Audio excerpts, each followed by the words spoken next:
এই যে দেখেন ফ্যাটি লিভার কাকে বলে। যখন লিভারের গায়ে অতিরিক্ত চর্বি জমতে শুরু করে তখনই এই অবস্থাকে ফ্যাটি লিভার বলা হয়।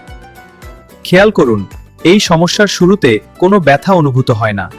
বাইরে থেকে সব স্বাভাবিক মনে হলেও ভেতরে পরিবর্তন চলতেই থাকে। এরপর দেখা যায় অল্প কাজেই ক্লান্তি চলে আসে, শরীরে আগের মতো শক্তি থাকে না। অনেকেই এটাকে সাধারণ দুর্বলতা ভেবে এড়িয়ে যায়। পেটের ডান পাশে ভারী ভাব বা অস্বস্তি শুরু হতে পারে। এই জায়গাটাই লিভারের অবস্থান। তাই এমন অনুভূতি হলে গুরুত্ব দেওয়া প্রয়োজন। খাওয়ার পর হজম ধীর হয়ে যেতে পারে, পেট ভারী লাগতে পারে বা গা ম্যাজ ম্যাজ ভাব আসতে পারে। এসব লক্ষণ অনেক সময় লিভারের সমস্যার সাথেই সম্পর্কিত।